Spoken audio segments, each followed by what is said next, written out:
Hey, thanks, Kristaps, for the opportunity to promote my show on the Eastern Border. Hello, my name is Jack, and I am the host of the Secret Police podcast. Do you have a problem with authority? Because I do. And I'm on a mission to help us all build a healthy skepticism towards those in power. I do this by exploring how dictators enforce their rule. On Secret Police, we explore the history and methods of the world's most brutal secret police forces. Currently, we are chronicling Russia's long relationship with secret police forces from Ivan the Terrible's Oprichniki, the Soviet secret police, and up to the modern-day FSB, as well as all the turbulence inherent in Russia's history. If you're into history, dark humor, and hearing about the worst of what the human race has to offer, this is the show for you. We've got a lot planned for this podcast.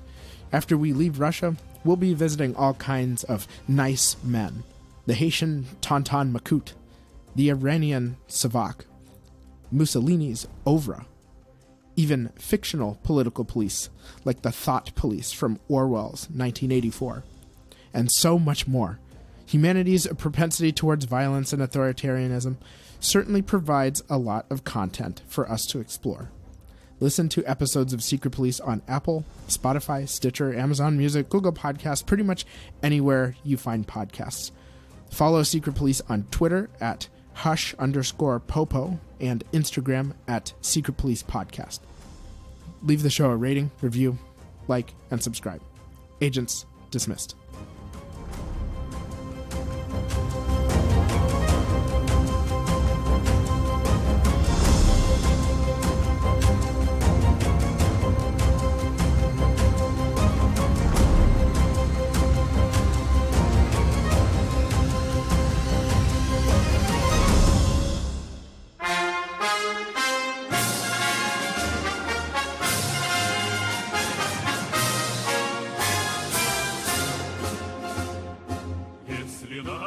Hello, everybody. I am Anthony Bardaway from the Ukraine Without Hype podcast, and I'm here with Kristaps Andressons from the Eastern Border podcast. This is going to be a collab episode. It will be on both of our feeds, so subscribe to both, listen twice, increase that listener count. So because of that, we'll just explain what we're sitting down for. Both of us just went down to Mykolaiv together and went to the front lines for a stint. Saw what we saw. There was some bombings overnight on several occasions, so we're just going to have a sit-down debrief, everything that we saw, experience, etc. So, Kristaps? Yeah, well, greetings, comrades. We're home now. We're safe. That's the most important part. But I have to say that during the fourth night, I had already gotten used to the fact that I can't go to sleep just yet. The Russian bombings will happen at 1 a.m. or so, and after that, you can go to sleep. Yeah, it was at 2 a.m. that last night, though, threw us off. Yeah, they take us, and that was the closest one. Talking about the bombings, they were really close. They weren't just some booms far away. We heard plenty of those, but they didn't bother us that much. On, I think it was the second night, they struck really close. The closest one was about 200 meters, a couple of blocks away. Yeah. And then there was about one bit further, and we went down there, and one of them was in a park, which cut off our water supply from our hotel for a bit. And the other one was just a city street, kind of a central marketplace street, just blown to pieces with either S-300 or Typhoon S, one of those things. I've read both reports. Yeah. Had you seen exploded stuff before? Such level? Well, yeah, I was in Ukraine throughout the entire war, so I have been to liberated territory before, especially around the Kiev region. Right after the siege of Kiev ended, about a couple days later, I kind of went into the territories, delivered some aid, did some reporting, but I'd say that the siege around Kiev, well, at least the parts I went to, not into Bucha. You've been to Bucha before, yeah? Yes, and Irpin as well. Yeah, Bucha, Irpin. I then went to like the eastern parts, like the more rural areas. So around Kiev, I definitely saw that kind of thing before, but I had not been, well, I say hadn't been to the front line, but I was in Kiev during the siege. It just felt different. Well, yeah, and we went to the very front lines as well. Well, as close as you can possibly get. We had a nice ride on a tank. which was the most interesting part of the whole experience. Thanks to our fixer Nikolai that arranged a lot of things for us. Thanks to Nikolai for arranging a lot of things for us. But riding the tank, that just went up to a battle mission, no less. That was interesting part. I was sitting in a less comfortable position, but Anthony here, he was just sitting right on top of the reactive armor and just taking pictures of everything. Well, yeah, I was on the front. I had plenty of space. I had some good footholds. It was a comfy ride for me. It didn't look like it was for anyone else, though. Yeah, because those shafts that you enter the tank in, they have very sharp metal edges around them, and they had to sit on them. Was not a pleasant experience. But in general, I don't know. This was an interesting conversation with the soldiers as well there. I was surprised about how happy they seemed. Maybe it was because we gave them some coffee. We gave some coffee to artillery crews.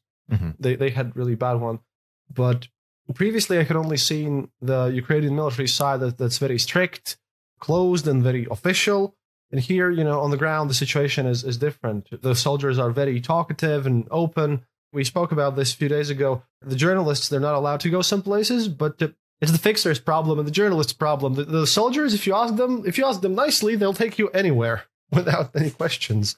Yeah, it's just a matter of you don't want them to get in trouble. You don't want yourself to get in trouble. So it's incumbent on you to turn down the invitations for some things, because there is a still standing order that embedding directly on the front lines, like on the line of contact, is still a no-no. But I don't want to encourage people to come to Ukraine and try to wrangle that for themselves, because it's a pretty serious legal situation.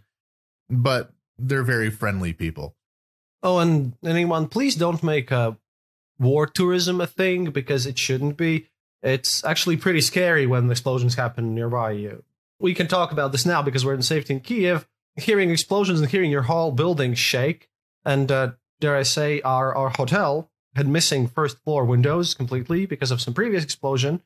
So it's not a fun experience. You don't really do that for fun. But about the exploded windows, like I said, we lacked water in one of the days in our hotel, but they fixed up everything so fast. We also interviewed the rescue organizers, press secretary, I think that she was. But yeah, they have press secretary. They have everything organized so well. You said it's more of a Ukrainian thing about how they fix everything up super quickly. Yeah, on that. So what we saw was essentially in the wake of a missile attack, there was basically crews of people with their specific jobs. Some of them were professionals. Some of them were just volunteers. Some were sweeping up the streets, picking up debris, cutting wood to put over the windows, the plywood, and was cleaned up really quickly. Like, we went back by that same site the next day and everything was, I mean, the buildings were still, pretty roughed up, but the area around it was cleaned up and like safe to go through. Yeah, and when we went to other places around, the local guides told us that, well, just after a missile strike or something, the locals probably wouldn't even wait for the salvage teams, kind of rescue teams, to come up and try to clean this. They would just instantly start picking everything up themselves. Yeah, from a cultural standpoint, I think this is something that outsiders may not understand as well, but Ukrainian culture is very horizontal. So basically, if you think about it, throughout most of Ukrainian history, they've always been controlled by some outside force, one empire or another. Like, the central authorities have always been somewhat hostile to Ukrainians. In order to make up for that, there's very strong horizontal community bonds of people getting together and getting the thing done that needs to be done. This has been described in various Ukrainian political philosophies as well. According to Ukrainian political philosopher Grigory Skovoroda, the fundamental unit of Ukrainian society is the hromada, the community that everything is built around. Sometimes there'll be like an elected leader, but the elected leader is always meant to be accountable to the community itself. So this idea of Ukrainians getting together and fixing this problem through community means is very, very Ukrainian. It's very, very rooted in history here as well. And you can also see that in what their military is doing. The guys on the ground have a lot of initiative.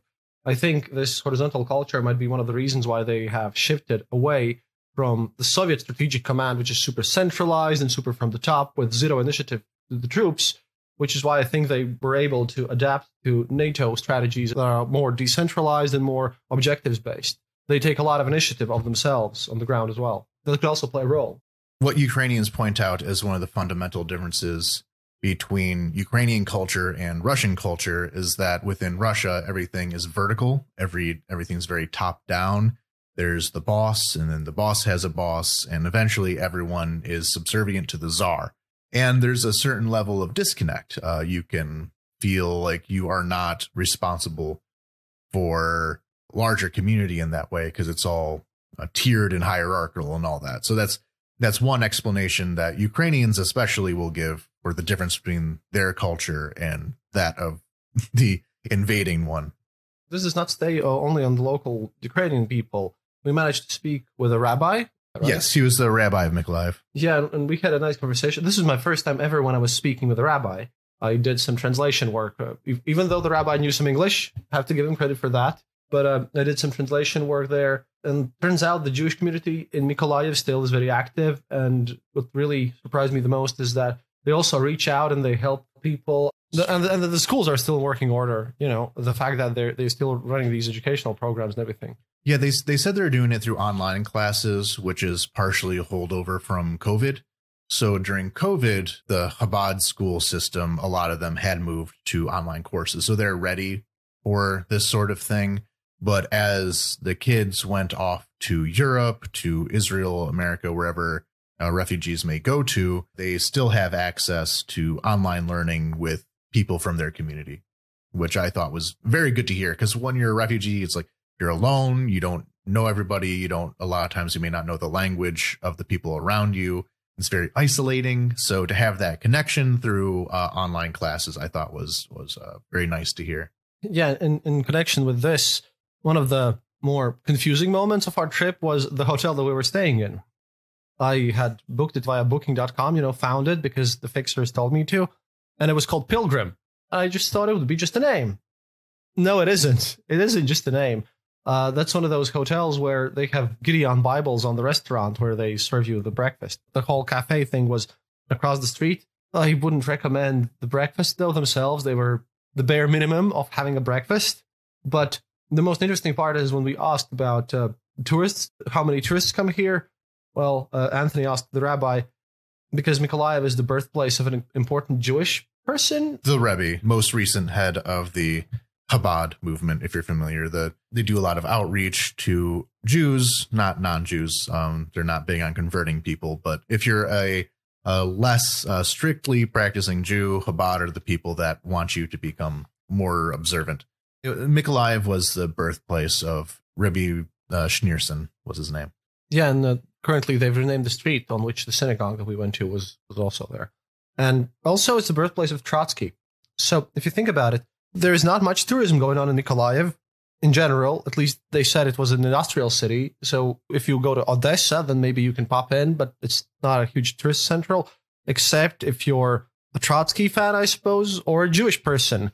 And neither of those groups, I think, would be much prone to conversion by Gideon Bibles in the restaurant. Well, I mean, we didn't look into it too heavily. There might be a community there that just ran a hotel as a way to make money. That's what my guess is. I don't know. It was a good hotel. I'm not going to put them down for having Bibles. That's fine. There's a nice old building. Yes, the prices were reasonable. So, yeah, I'd recommend them. Staying there, pretty nice. Just maybe you should go eat breakfast somewhere else. That's a thing. When we ordered 2 eggs and salad, it was literally just 2 eggs on the plate. That's it. That's fine. It's a light breakfast. A light breakfast is fine for me. But we should probably stop dwelling on the breakfast option. The breakfast option, yeah. Yeah. But yeah, we also spoke with the governor, with Kim, and we met the Australian journalists there who somehow we managed to meet also in the city there. The Australian ladies, for you Aussie listeners, they're the same ones as you told me that they've been here all war. Yeah, I had seen them once before. I never had a conversation with them, but they were at the bombing of a rail yard repair factory, like where they fixed up cars to transport grain, mainly was the issue. And yeah, when that repair station was bombed in Kiev a couple months back, they were there. So I assume that they've been here the whole time. And then we also met 2 Americans. One of them was our press officer on the front lines, and the other was Craig. If you listen to the Eastern Border recent episode, you've heard about Craig. The officer was quite standoffish, though, for a press officer. He was a bit quiet. I think he was just there for his own purposes. I don't think he was there to like help us out. I think he was there to do press things for his own unit or whatever. I think that was what the story was. But I guess, yeah. I mean, it's also a war. You can't blame people who are in a war for being, standoffish a bit. But the people around that place, what really struck me as the most stunning image is the fact that we rode this tank. We were sitting on top of it. And then we drove through this field. And there's a lot of fields around these parts. And it makes you, in a way, feel like a medieval knight when you're on a tank. And then everyone on the ground who just sees you just greets you all the time. And there are also farmers around still doing their work. We literally drove through a field. There were cattle and sheep and goats and people just driving their tractor from a field where we just saw a rocket just leaving the area. And the tank drove over it. We drove past this older farmer guy and he just nodded with his head as well. It's really a surreal experience being this close. I asked our guide, how do these people live here? They must be really brave.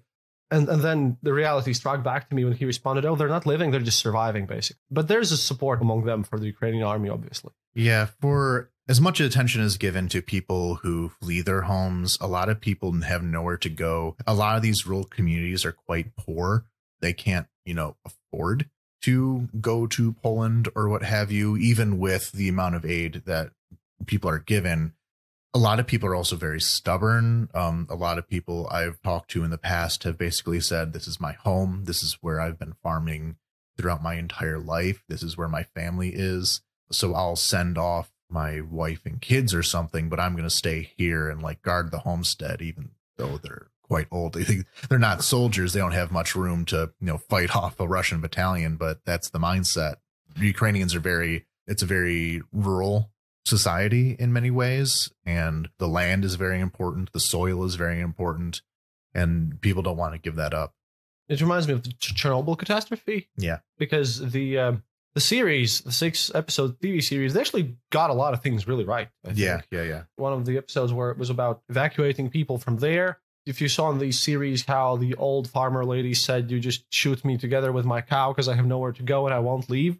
That's the attitude of a lot of people here as well, I think. It's something that if you can watch that episode, you'll probably understand how people feel about this war as well in a lot of places in those rural communities. Because the life still continues. Their building might be burnt out, like half of it might be burnt down. They will still run their kebab place somewhere on the other side. We saw that happening as well. Yeah, and this thing with the farmers, Ukraine kind of needs them to do that as well. Like I said, it's a rural society. It's a very agriculturally based economy.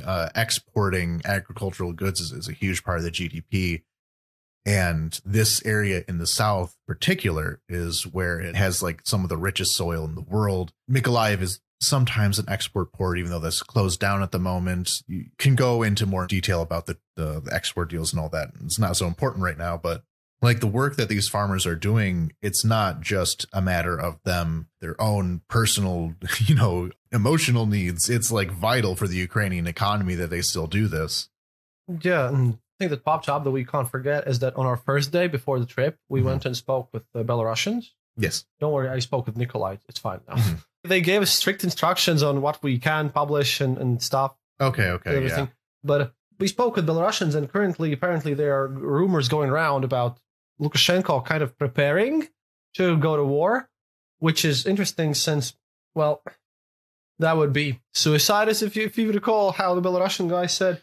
Belarus entering the war with their troops is something that the West currently is just, because it popped up yesterday evening and everyone's super worried about that. I kind of want to calm people down there. I don't really think it's going to happen. Yeah, I've seen some of this around as well. Like, the Belarusians are going to storm Lviv and like attack Ukraine from the northerly direction. I don't think that is a possibility. I think Lukashenko realizes that his political rule is destable enough that adding an invasion on top of it would be the end of his regime.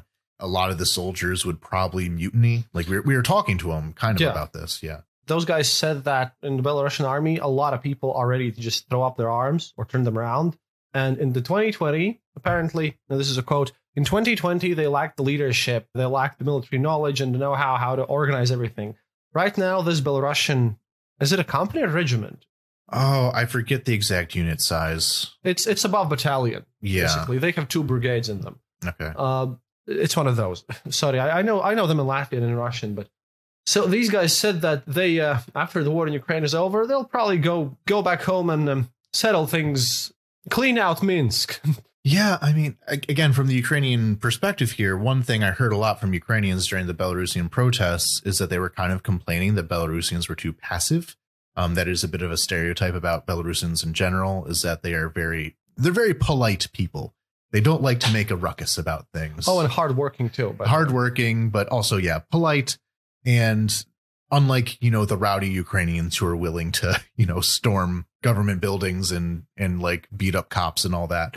So there was a bit of a complaint that the Belarusians were not either willing or able to go against the Lukashenko regime in a violent means as well. I mean, that's a greater debate about, the benefit of violent versus nonviolent protest, whatever. But basically what these guys were saying is that, well, at the time, there wasn't anyone who would organize that kind of like directly confrontational, direct action type approach. Whereas now there are a bunch of trained Belarusian soldiers who are able to do violence and have spoken more directly with the Ukrainian activists who are part of Maidan, have been inspired by that. So they said basically that they would form the revolutionary vanguard of the Belarusian opposition. They would take up the training. And the interesting thing is that they also were hoping that, because currently they're focusing on liberating Ukraine, but after that, they hope to be able to take some of the vehicles back home too, to help them. I don't know how this will go, but definitely anti-Lukashenko Belarusians, and they are very motivated.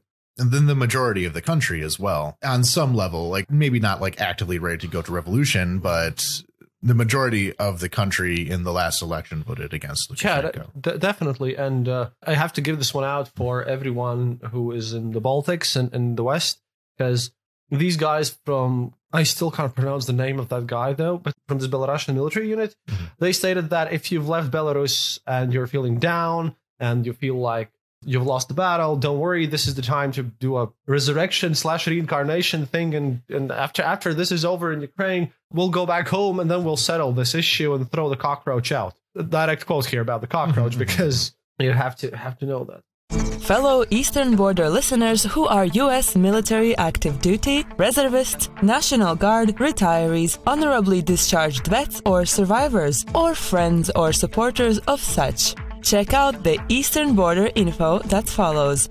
Not only did the CEO of U.S. military vet-founded HeroHomes.com introduce Kristaps to a Philly cheesesteak when he was in D.C., yummy!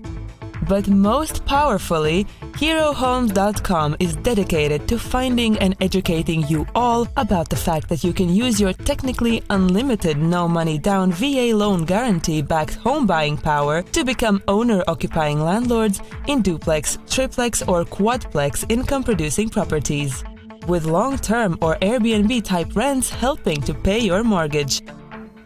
Furthermore, you can use your VA loans abroad, say to build a place for retirement, help relatives, help the place you were born or where your family came from. For example, the HeroHomes.com CEO's relatives came to the US from Lithuania in 1897. And best of all, help with community, economic, workforce, tourism, and housing development, such as rebuilding Ukraine when the timing is right, which hopefully is soon.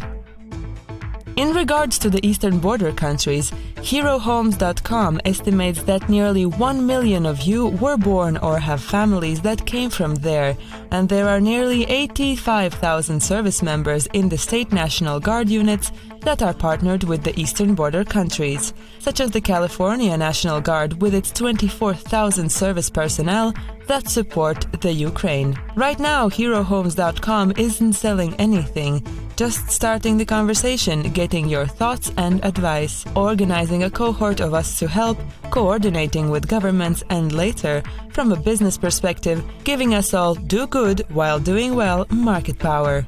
Check them out, and if you are interested, sign up at the link in the show description. And as the HeroHomes.com CEO reminds us, happiness is mandatory.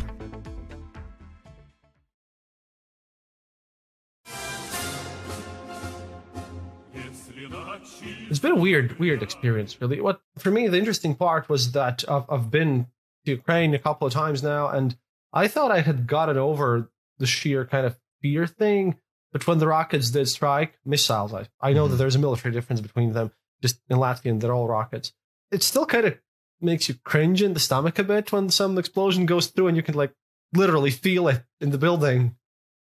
Yeah, I've had a few of those before this, but not as close as it got, especially that last night that I'm pretty sure must have landed maybe at most 2 blocks away. All the car alarms are going. That freaked me out more than anything. Yeah, and the locals are used to it. I remember the governor telling us about how they've gotten used to this. I wanted to know mostly about how people were in the beginning of the war and how they're now, how they've adapted. And the governor told me that it's a security threat now because everyone's just ignoring air raid alarms. We even ignored air raid alarms in a few days. I mean, it's a security threat when your children just go out on the playground and play and they hear an air raid alarm. That's become so commonplace that they would just ignore it, basically. I mean, in Kiev, we still get plenty of alarms, but not many direct hits. Like, as I was setting up for this episode, I got, the alarm on my phone saying air raid and then the one that closed it off. So the air raid began at 10:18 in the morning and ended at 11:29. I did not think anything of it because that's just how it is in Kiev. Mykolaiv, it's a bit of a different story safety wise. Actually, as we were leaving, the city center was hit by a cluster bomb and killed 2 people, I think it was, and injured a dozen more. So this is a much more direct threat. It's something that happens multiple times a day, and sometimes it does kill people. Just because I was used to it in Kiev, I wasn't really paying much attention to the alarms. Yeah. Well, you got to remember that Kiev has a lot of bomb shelters too. Yes. In Mykolaiv, the situation is very different. We asked our hotel, do they have a bomb shelter? The answer is, well, not really, no. And then you asked the rabbi about the bomb shelter. Yeah. They also don't have a bomb shelter there. They do not. The synagogue in Kiev was used as a shelter and humanitarian point during the siege, but that's also like a really old building that had like cellars and stuff, like old school 19th century type brick cellars. So that was more secure, whereas the one in Mykolaiv is a new construction mostly. By the way, listeners to Ukraine Without Hype, I have to say that Anthony remains unfazed of everything. He has this very calm and soothing voice all the time, which is interesting because in Latvia, if you speak in that manner, it kind of denotes that you're actually angry. So it was fun. But Anthony keeps his calm all the time. I think I was the more hysterical one who was actually more worried about stuff than he was. I mean, maybe. I don't know. That's just, I'm not a very excitable person in most situations. I don't. No, you're great. And of course, if you ever visit Latvia, that you have a great tour on me. Yesterday, when we came back home, we figured we hadn't met in person before this trip, but now we've rode on a tank together. We've been under shelling together. I mean, come on. Yeah, weird. War is interesting sometimes. War is a weird place because everyone goes kind of insane a bit. I think slightly. Every soldier that we've met that actually went to the front lines, not the press officers. The press officer that took us on the tank the day that we went with the ride the tank, he often would make Russian jokes and then politely ask us not to translate them for foreigners. Those people, they're going to need some help after this, I think. That's going to be an issue because they're going on and, while they're moving, it's fine. While they're fighting, it's fine. But you can kind of see the tragedy in their eyes as well. And I think that's the real horror of the war, because the war will not go anywhere when the bullets stop firing. Yeah, like I wasn't in the military. You weren't in the military. Some of our listeners who were might understand this better than we did. But from a completely logical perspective, where we were, every soldier, every civilian there was in a constant state of mortal danger. At one point, we basically had to completely abandon the position we were in because the word got out that artillery fire was incoming. So it really is death around you all the time. But people can't live like that. So you have to develop some kind of coping mechanism just to deal with the fact that to be in a constant state of severe alert can destroy your mental state. So you come in the jokes, like the lightheartedness, the very jovial kind of attitude that everyone had. It might not have been appropriate from a purely, cost benefit kind of way, but it's what you have to do. Oh, I do have to mention here that this will be interesting to all of you guys who listen to my show. A lot of you are military veterans, so the Ukrainian nickname for civilians is chlopцы, which is a term that's used for the cabbage rolls. They're cabbage rolls, yeah.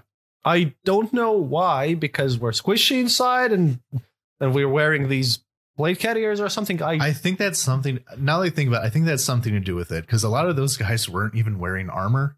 Some of them weren't. Well, the tankers that went on the mission, they didn't have any armor. Yeah, there. so I think they figured they're just encumbered. So incoming journalists and outsiders coming in just like armored up to the gills. I think that is part of the joke, is that they're covered. I guess so, but they were very nice. And when you're in the war zone and in the front lines, you don't comment or complain about whatever the military says. You just don't. I let them be. I let them call me chlopцы or chlopiec. It's fine. It's totally fine. Speaking of being calm, there's that one tanker who had his tank destroyed, and like, oh yeah, on the 6th of September. On the 6th of September. So very, very recent this happened.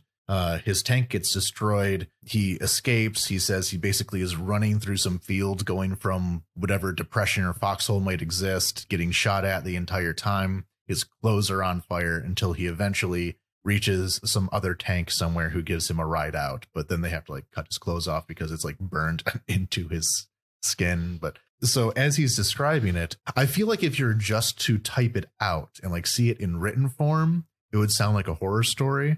But the way he was saying it was so matter of fact and kind of like jokey, like we were saying, like he was, you know, drawing this out with his foot, and he had like half smile on his face as he's describing it. Like, damn, dude. Like a matter of fact, I mean, well, I lost this tank, commander also got blown up and everything, smiling and making jokes and all this stuff. And about those guys, they told us that the biggest issue that they had was the communications. Apparently, their comms only work 50 meters or so. I don't know how much that is in feet, but about 50 meters. And after that, they have to get out of their tank and just hand wave signals there. Now, I posted this on Facebook, but people ask me strange questions that I have no answers to, such as what is the onboard electricity voltage or something. I don't know that. I know those tanks are T-72s for the most part, and they lack comms in them. But yeah, they managed to lose a commander this way, one of the tank commanders who was going out and doing the hand wavy signals out of the kind of the shaft that you have to exit the tank from, and he was hit by an airburst round, kind of those. Yeah, that is one thing that's, I guess we can talk about this now, is like what can be donated and like how can you help? Because it was something that came up in a lot of these discussions. And most of the time it came down to some version of specialized equipment. So in case of the tankers, it was the communications devices. In the case of the rescue people, they said they were missing a lot of like testing supplies to see if there was some kind of like chemical leak or something like that. Yeah, a chemical leak thing, which we were told normal civilians won't understand probably, and also equipment for removing mines, because a lot of those mines will be made from plastic, the so-called лепёчки, the small plastic mines that get thrown out and that they can't kill you, but they can blow your like leg off below the ankle or something. They have also mines that are sensitive to metal itself. If you go there with a metal detector, the mine will blow up. So they need specialized equipment. Common equipment, everything else is nice, except, of course, as you said, Anthony, send socks to volunteers and everyone in the front. Yeah, they mentioned that they were mostly okay as far as like clothing, though, of course, winter is coming, so they'll need, you know, socks, jackets, that like thick pants, that sort of thing. But they said that the situation as far as the basic stuff like that is stable, or at least is and can be fixed pretty easily if the problem comes up. They felt that seemed to be pretty consensus. But these really specialized things that we can't really explain because we don't know, that probably is why it's harder to fundraise for them, because like, how do you describe what specific equipment you need? Maybe, but like very, very specialized, higher tech type things that probably cost quite a bit too, I would imagine, are really what they're lacking. And so if anyone out there who organizes humanitarian aid or aid to soldiers, like, keep that in mind. Yeah, but the total mood here, yesterday as I arrived here, I was on another interview and the show host asked me there, are the Ukrainians ready to make a deal? And there's a lot of deal-making talks, especially with Putin's nuclear threats too. And from what I've seen, Ukrainians will not make any deals conceding any territory, not anytime soon, or at all. Like, Ukrainians understand that any concession given to Russia will just be a step towards a future concession. Like there's talk about some kind of ceasefire at some point, and no one ever thought that the Russians would agree to it when they had the advantage. Now that Ukraine is on the offensive and taking back territory, you're starting to hear some murmurs of wanting a ceasefire, but that's just nonsense. The only way to bring peace is through victory, essentially. People looked the other way when Russia took Crimea, and they looked away when Russia took about half of the Donbass region, and people thought that maybe this is all that Russia wants. And no, Russia wants the entire thing.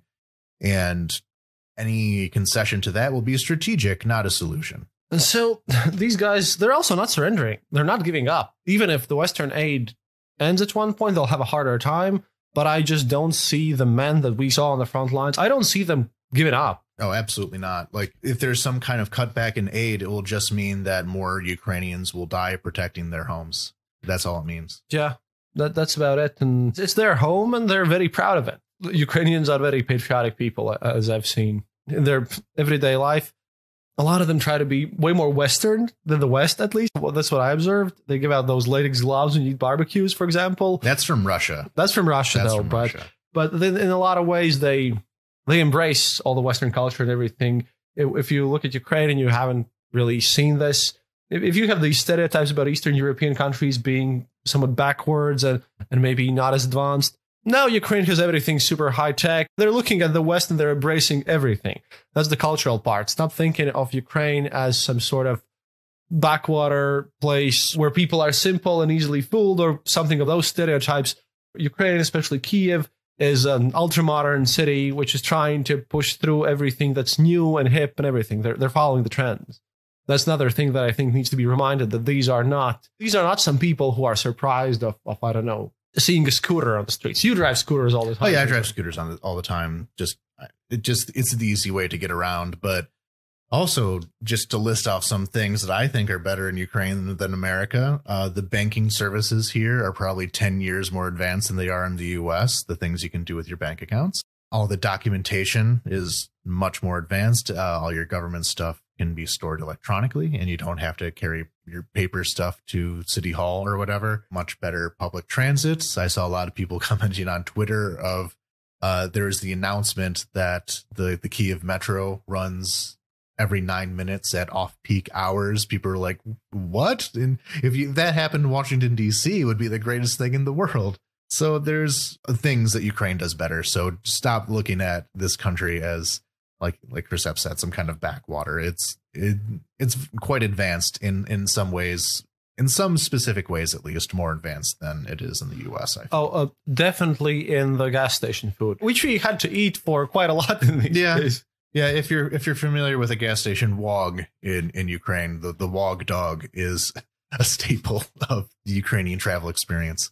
But yeah, well, I think we kind of need to wrap this up. Articles are coming from both me and Anthony in various media, since it's kind of hard to write things down and focus on everything and write things as you want them to be published, when you know that there's going to be a couple of more explosions coming in your way, and then there's stuff that you must do and all this. Yeah, the thing with journalism is that the field work is quite fun. The actual work of writing it all down gets a bit less fun. And sometimes when you're on the field, yeah, sitting down, and after that, we ate hearty meals after each day because stress also makes you hungry. But I hope that we did a good job. At least it was interesting and valuable that we did this, I think. Yeah, so I'll be publishing in New Voice of Ukraine some things and some various, just follow us on Twitter. We'll be sharing stuff. I'll be publishing in Latvian media, in TVNet and LSM, and then the Belarusian soldier story is going to go into foreign policy. Okay. But follow us on Twitter. Follow Anthony more on Twitter. He's lagging behind here a bit. I'm not a micro internet celebrity. Please make him one. That is demanded of you, comrades. We're joking here, but again, this is a lot of rough things happened, and now we can laugh about them, but turns into some sort of surreal painting territory now and then. And I hope that you guys will never have to experience anything like this near your own homes, to be honest. Yeah, it is quite brutal to see. We were only in Mykolaiv for a couple of days. Those people live there all the time. That is an everyday occurrence for them. I come back to Kiev, and Kiev is basically safe now, apart from, I say basically safe apart from the random missile every now and then. But again, you adjust to your realities, I suppose. But coming back to Kiev, it just feels like a huge weight off my shoulders. And for the people who live there, it's just always there. And once the war ends, they'll just have to process that. Well, we'll definitely come back over here when the war ends. We have a journalist party in Odessa with a barbecue and everything. But I told the people who listen to this from Latvia, I will be having a nice little talking evening in the 7th of October in Zobens and Lemes pub. And if you're not from Latvia, you can still make it up until the 7th. And then I'm going to be sharing all the pictures and everything. But yeah, today, after this recording, we're off to Latvian embassy to give our armor back that I had with me. And then I'm off to election. But so far, for me, до свидания, товарищи. And remember, happiness is mandatory. Slava Ukraini.